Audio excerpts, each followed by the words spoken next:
Sonia Hull, s'il vous plaît.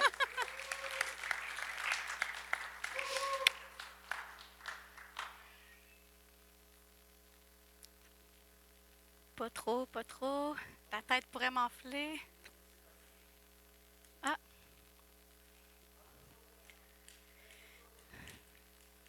One, two, test. Ça marche-tu? Je m'entends pas. Mario? Est-ce que ça fonctionne? Ah oui, là, ça fonctionne. Je m'entends maintenant.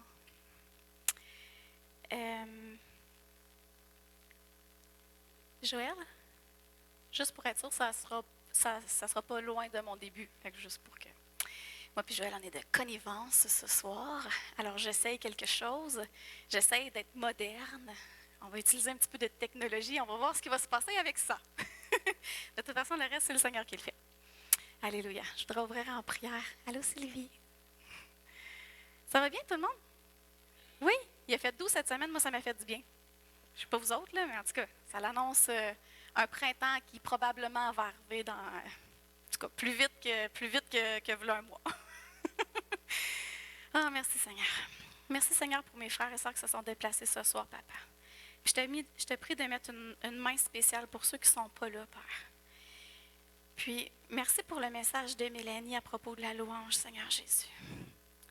Vraiment, je ressentais sur mon cœur, Seigneur, que tu te plais au milieu de nos louanges, Seigneur.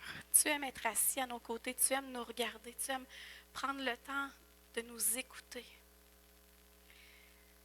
Puis, merci, Seigneur, pour ce privilège de pouvoir être assis à côté de toi, de pouvoir élever notre voix vers toi. Puis, comme un des chants disait, que quand notre bouche n'est pas capable de dire ce qu'il faut, bien que notre cœur puisse le dire, lui, Seigneur Jésus. Que notre cœur puisse crier ses besoins vers toi, Seigneur, en tout temps. Que notre bouche puisse élever des louanges et des adorations et des reconnaissances, des actions de grâce à profusion, Seigneur Jésus. Qu'on puisse s'arrêter, s'asseoir à tes côtés, te prendre par la main et te dire merci.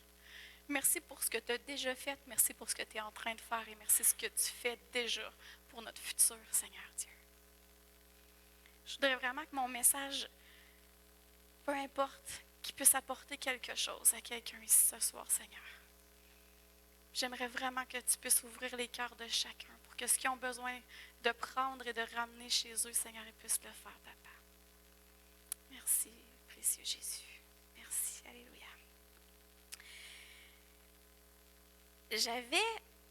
J'aime ça m'interroger sur certains sujets de la Bible.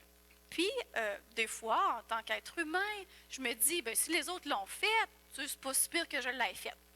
Exemple, j'avais à cœur de prêcher sur la colère.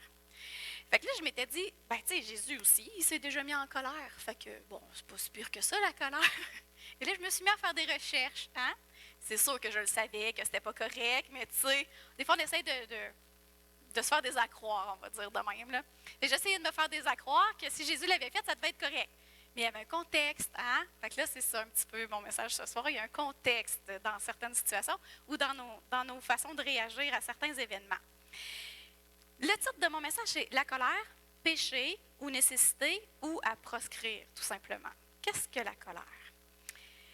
Un des plus grands fléaux dans l'humanité, quand j'ai fait mes recherches, c'est la colère. Au Canada, il y a 1 crime sur 3 qui a été motivé par la colère. Donc, quelqu'un a vécu souvent à la base une blessure. Et là, il part avec sa blessure et elle devient tellement grande que tout à coup, il n'est plus capable de le contenir. Et là, malheureusement, pose des gestes, des actes qui sont irréparables parfois. Ils disent 1 crime sur 3, puis ils disaient presque 1 meurtre sur 10. C'est beaucoup. Ça veut dire qu'il y a beaucoup de gens qui, quand ils sont rendus dans un état de colère, ne font pas marche arrière. Ils restent dans cet état-là jusqu'à temps qu'il soit trop tard, jusqu'à temps que ça soit irréparable. Il y a les guerres, hein, entre autres. On sait que la plupart des guerres ont été motivées par de la colère, de la jalousie ou de l'orgueil. Les gestes destructeurs dans une famille aussi. Souvent, on entend des crimes atroces comme le papa a tué toute sa famille. C'est par la colère. Et la colère, ça vient d'une émotion. Dans l'ancien français, on dit que ça vient du mot « motion ». de la racine latine emovere, qui veut dire mettre en mouvement. Ça veut dire qu'une fois qu'on est en colère, on ne reste pas sur place. C'est une émotion qui transporte à un autre mouvement, qui apporte à poser un geste ou à faire quelque chose. Donc, tu sais, la tristesse, souvent, on va s'asseoir, on va s'arrêter, puis on va comme rester dans notre bulle. Mais la colère, souvent, malheureusement, ça crée une motion, donc un mouvement qui apporte quelque chose de moins drôle pas mal après. Puis, l'émotion, en tant que telle, c'est une expérience psychophysiologique. Donc, ça veut dire psycho qui vient du mental et physiologique qui se ramène sur le corps. Donc, quelque chose qu'on a au niveau de notre âme, puis qui ensuite fait poser des actions à notre corps. C'est la même chose pour toutes les émotions, la tristesse, tout ça, ça va être ici au niveau de la tête, au niveau de l'âme, et ensuite ça se transporte sur le corps. C'est pour ça que c'est important, dans la vie de tous les jours, d'être capable de découvrir quelles sont nos blessures. Parce que les blessures restent au niveau de l'âme, puis si on ne fait pas de ménage là-dedans, bien, c'est là qu'à un moment donné, bien, ça explose. C'est là qu'il faut aller faire du ménage. Puis c'est là aussi qu'il faut faire comme David, dire « Oh, mon âme, loue l'Éternel. Viens faire du ménage là-dedans, mon âme. Arrête de penser à tes petits bobos, à tes blessures. Fais un ménage là-dedans, puis prends toute ton énergie pour louer l'Éternel à la place. Remplace ta blessure par du temps précieux avec ton Dieu. » Et là, je voulais vous montrer un petit extrait d'une émotion qu'on appelle, de l'émotion qu'on appelle la colère, donc de mon sujet de ce soir. Ma belle Joëlle, elle va passer un petit vidéo sur colère.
À cheval sur la justice.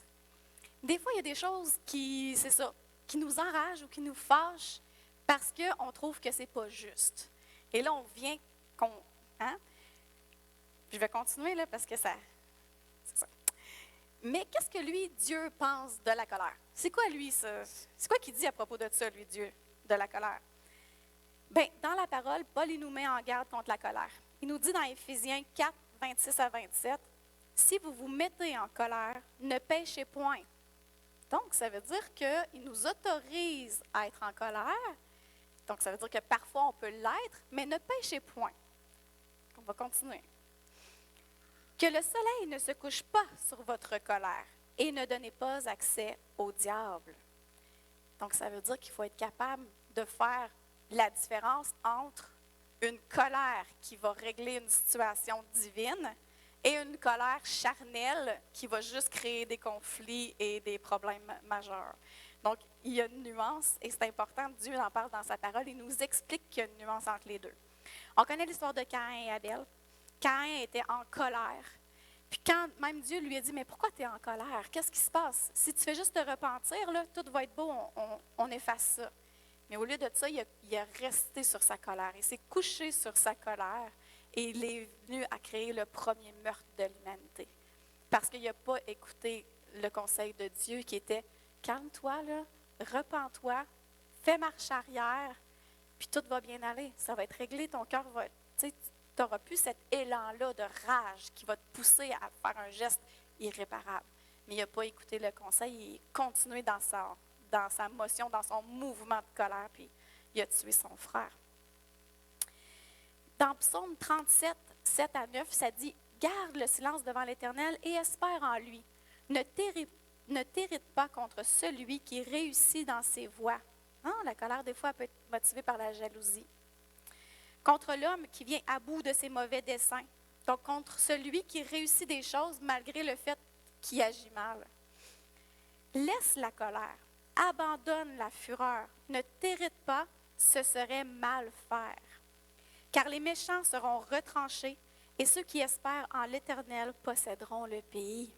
Il est en train de nous donner une promesse que si on fait marche arrière puis qu'on n'agit pas sur le coup de la colère, on va hériter le pays. C'est quand même une belle récompense pour quelqu'un qui se maîtrise. Hein?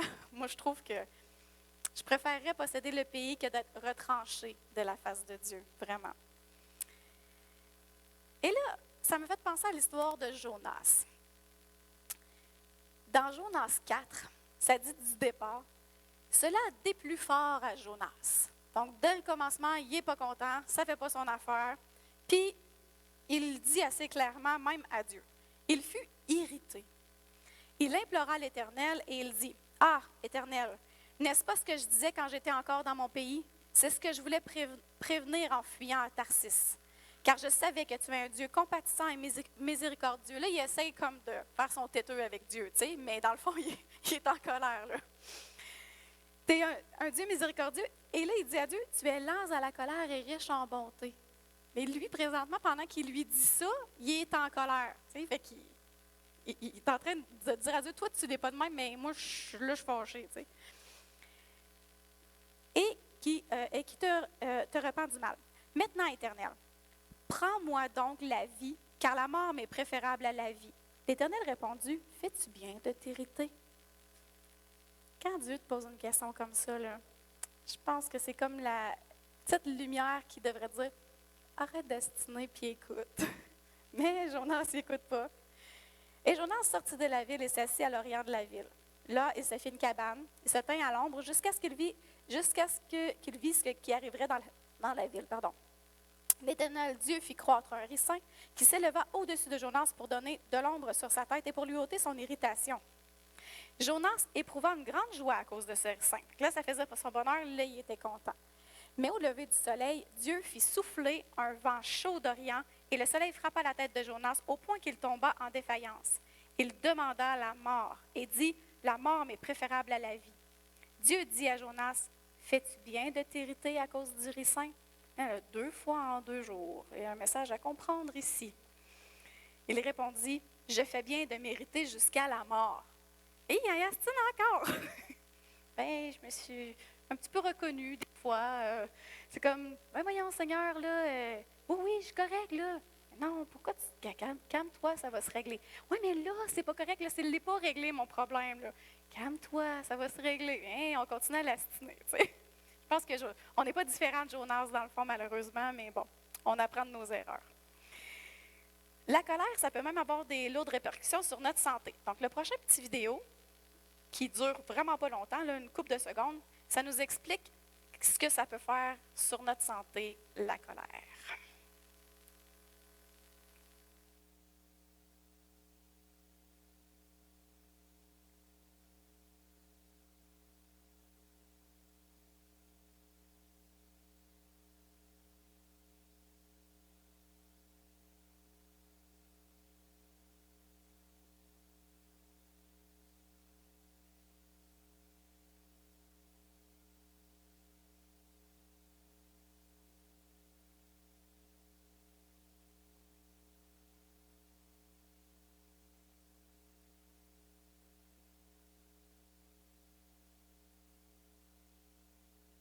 Ta colère.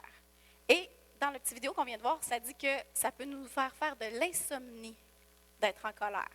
Donc, si tu te couches sur ta colère et qu'en plus tu fais de l'insomnie, qu'est-ce qui arrive?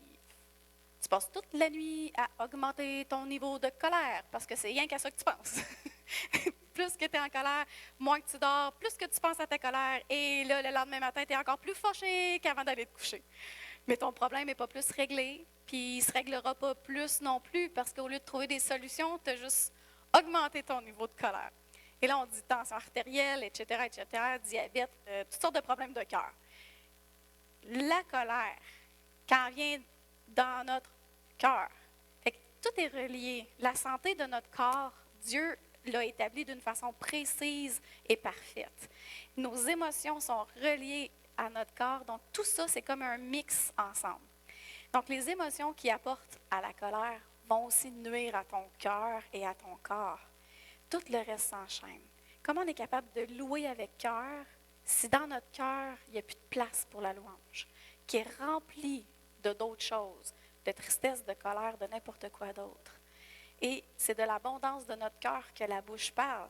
Donc, si mon cœur est rempli de colère, ben ma bouche va faire la même chose. Et on le voit de plus en plus, malheureusement. Les gens sont tellement remplis d'amertume et de colère. Tu arrives même mettons, au CLSC, puis il y a une affiche qui dit « Nous ne tolérerons pas de paroles irrespectueuses. » Tu fais. Ils sont obligés de mettre une affiche pour dire aux gens de respecter la fille qui est au comptoir. Hey, c'est rendu grave. Sérieusement, moi, je trouve ça épouvantable. Je me dis, ça se peut pas que tu arrives là, puis la pauvre fille qui te dit « Bonjour monsieur, vous avez rendez-vous à 2 heures. » « Ouais, parle-moi pas. » Oh, mais vraiment, elle n'a rien fait, la pauvre, là. C'est comme... Tu sais, je peux croire des fois qu'on a des problèmes de santé, on a des problèmes de toutes sortes, on vient de se disputer avec notre mari, notre femme, mais ça ne devrait pas. Ça ne devrait pas être notre émotion qui nous apporte vers un mouvement envers tous ceux qui nous entourent. Donc, il faut vraiment faire, OK, j'arrête là, je fais volte-face, je reviens sur mes pas, je me calme, j'enlève ça, là. Parce que traîner ça, sérieux, on se ramasse avec les problèmes de santé qu'on a vus là, puis Dieu, il apporte la guérison, il apporte la santé, mais il l'apporte quand on réussit à mettre le doigt sur ce qu'on a besoin de nettoyer aussi. Il faut faire comme notre effort de notre côté. Mais, par contre, comme je vous disais tantôt, il existe aussi la sainte colère. Quand Jésus est entré dans le temple de Dieu, on le sait qu'il s'est mis en colère. C'était une sainte colère. La sainte colère, c'est une colère divine qui veut amener à un résultat spirituel. Il savait très bien que ce que les gens étaient en train de faire là, ça l'éteignait le Saint-Esprit, ça l'éteignait l'œuvre de Dieu à travers les disciples, à travers les gens qui devaient se rendre au temple pour passer du temps avec Dieu. Au lieu de passer du temps avec Dieu, ils passaient du temps à acheter des choses, puis à vendre ou peu importe, ils faisaient du commerce. Pas que le commerce, c'est mauvais en tant que tel, mais il y a des endroits, des moments pour faire ce genre de choses-là. Donc, Jésus est rentré dans une sainte colère. Il n'a pas commencé à frapper les gens, il n'a pas sorti son AK-47 pour commencer à tirer sur tout le monde. Il a fait comme, ce que vous faites là, c'est mal, allez faire ça ailleurs. Ce n'est pas la place pour faire ça. Ici, c'est la maison de mon Père. Une sainte colère, c'est quelque chose que parfois on devrait avoir pour quand quelqu'un nous oblige à être, mettons, non chrétien.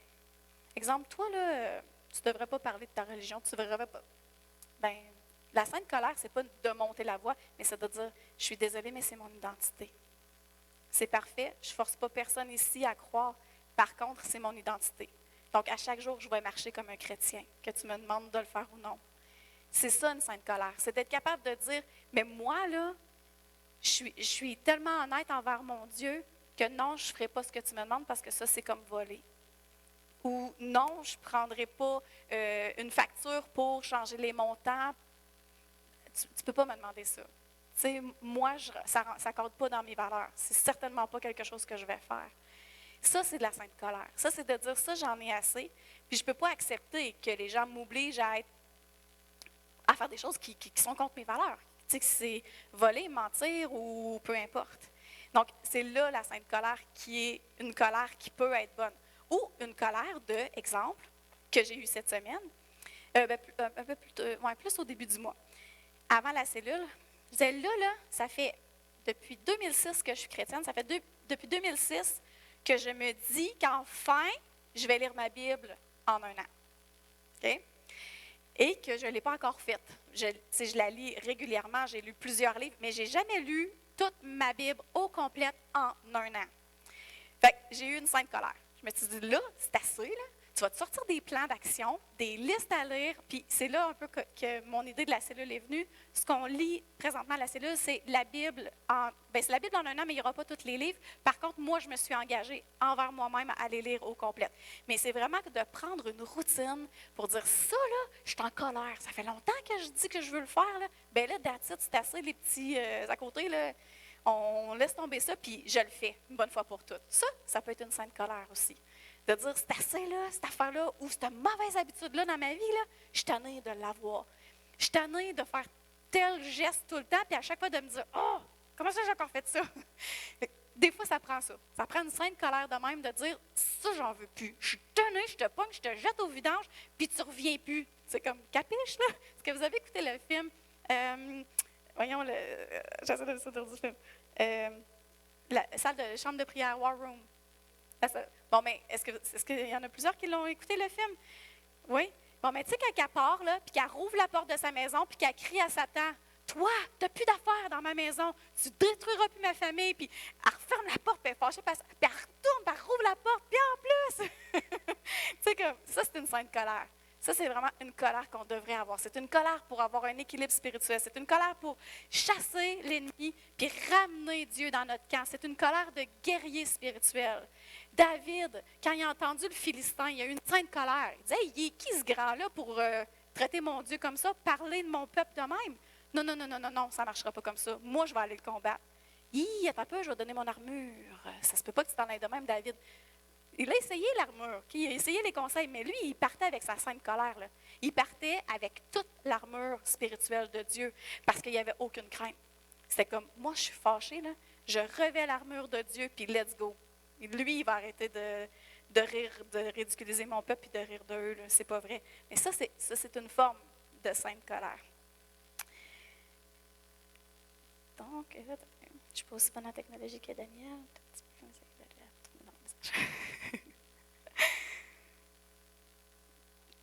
Donc, c'est ça ce que j'étais en train de dire.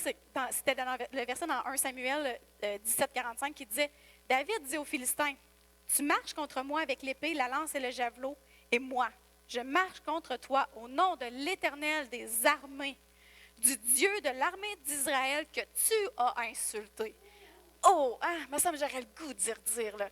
T'as-tu compris, toi, l'ennemi? Moi, je marche avec l'armure de Dieu. Mais tu vas sortir d'ici, tu vas sortir de ma maison, tu vas laisser mes enfants tranquilles, tu vas laisser mon entourage tranquille, puis tu vas m'enlever ces pensées-là, des pensées des fois de découragement, des pensées négatives envers soi-même. Une sainte colère, c'est ça. C'est de se lever et de dire, moi là, je la prends, l'armure de Dieu. Je me loin de la ceinture, je mets mes souliers, ah ouais, let's go, puis je sors mon épée, puis viens-t'en pour le fun, hein, ma sœur? T'as le goût de te placer. Oh oui, viens-t'en! Moi, te sortir d'ici, ça ne sera pas trop long. Ça, c'est une sainte colère. Quand on sent l'abattement, quand on sent qu'il y a quelque chose qui ne marche pas, puis que l'ennemi commence à essayer de nous jouer dans la tête. Ah, tu sais, vendredi soir, tu serais bien sur ton divan, là. Reste dans la maison au lieu d'aller à l'église. Mais une sainte colère, c'est de se lever de là et de dire pardon. Oh que non. Moi, je mets mes bottes, je mets mon manteau, puis je m'en vais à l'église. Ça, c'est une sainte colère. Puis, je suis sûre, il me semble, de l'imaginer, lui, le Zouif, là, notre ennemi, faire comme, sérieux? Comme, ouais, bon, ben, on va aller essayer avec un autre, finalement. Ça ne marche pas avec elle un soir ou un matin. Ça, c'est une sainte colère. Puis c'est ça, le message que j'avais envie de vous lancer, c'est de vous encourager des fois. Tu sais, on voit des fois notre problème là, puis il prend tellement de place qu'on oublie de faire « Hey, toi, tasse-toi, là, j'avance. » Tu te pognes, tu te tasses, parlez-y à vos sentiments. Parlez-leur, dire « Toi, la tristesse » ou « Toi, le négativisme » ou « Toi, n'importe quoi. » Je me sens, tu sais, quelqu'un t'humilie ou quoi que ce soit, puis la parole te revient tout le temps. Non, toi, je te chasse dans le nom de Jésus. Tu n'as pas d'affaires dans ma vie. Moi, je sers le Dieu des armées. Moi, j'ai l'équipement sur moi. Puis, watch out! Elle ne pèse pas lourde comme l'équipement de Saül, le roi Saül. Non, non, non. Elle est légère, c'est un joug léger, mais essaye de t'y frotter, par exemple. Tu vas voir. Qui s'y frotte, s'y pique. Donc, petit conseil, levez-vous. Marchez en tant que guerrier. Vous êtes des soldats de Dieu. Vous êtes des guerriers. Vous pouvez rentrer dans cette guerre-là spirituelle. puis vous avez tous les outils.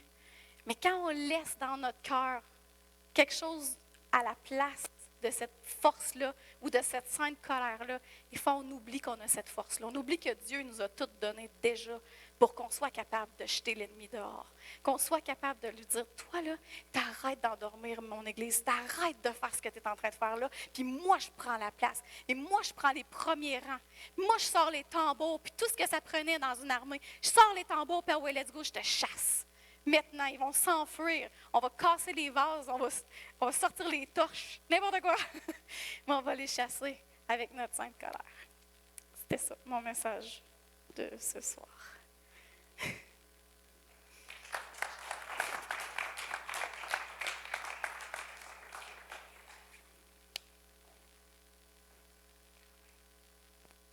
Vous savez, le mot colère dans l'Ancien Testament, ça parle des narines. C'est vrai? Ça parle d'être vexé aussi. Tu es vexé, puis tu... Puis, je me rappelle, tu parlais de Jésus quand il est rentré dans le temple. Là. Dans Luc,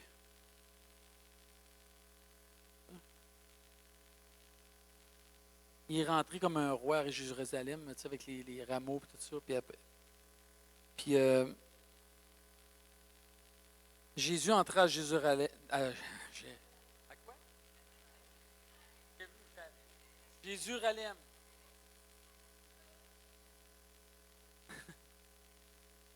Je recommence. Jésus entra à Jérusalem dans le temple. Puis ça dit, quand il est tout considéré, ça veut dire qu'il a jeté les regards, il a vraiment regardé. Puis le mot, c'est vraiment ça qu'il veut dire.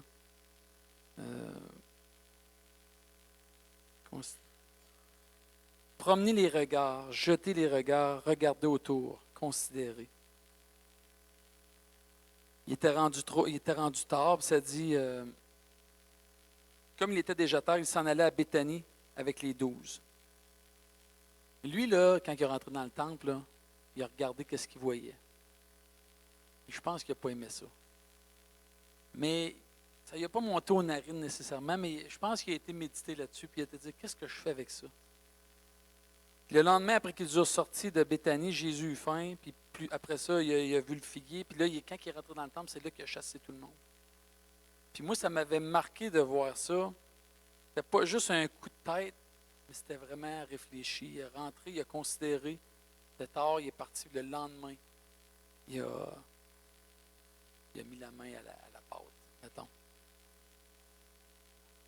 Il a brassé ses affaires. Elle parlait de Caïn. Caïn aussi, hein, il était vexé parce que Dieu y avait. Puis Dieu dit, domine sur lui. Le péché, il couche à ta porte. Domine sur lui.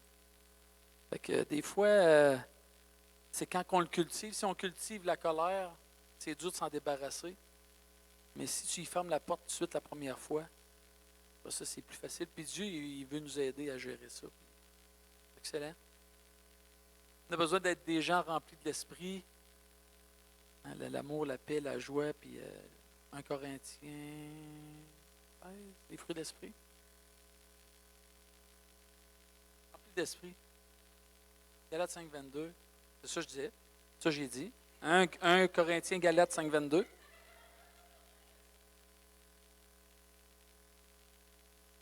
Merci Seigneur. Peut-être qu'on a du temps un peu et de bonheur, mais peut-être juste faire comme Jésus, puis juste considérer nos émotions dans nous autres. Comment vous vous sentez? Êtes-vous frustré? Êtes-vous irrité? Êtes-vous anxieux? Êtes-vous nerveux? Cette semaine, j'écoutais une méditation, puis il expliquait la différence entre l'anxiété et la nervosité. Puis il disait, la nervosité, c'est un signe que tu grandis. C'est potentiellement pour grandir, si tu t'en sers bien. Si il y a mettons, tu es nerveux parce qu'il y a quelqu'un qui est fâché après toi, puis tu prends ça, puis tu dis, je vais aller arranger ça. Là, tu vas grandir, puis l'autre aussi va grandir. Mais si tu fuis tes responsabilités, tu fuis des choses, ces sentiments-là, ils peuvent te détruire. Peut-être qu'on peut juste prendre un temps, juste fermer nos yeux, puis juste en regardant dans nous autres, c'est quoi notre défi sur ces émotions-là. Père, merci par ton Esprit Saint, tu viens. Tu nous éclaires. C'est quoi notre défi ce soir, cette semaine, dans notre vie, qu'on a à gérer et que c'est difficile? Y a-tu de l'impatience, y a-tu de la colère, y a-tu de l'irritation, y a-tu... Aide-moi à considérer ça, Seigneur.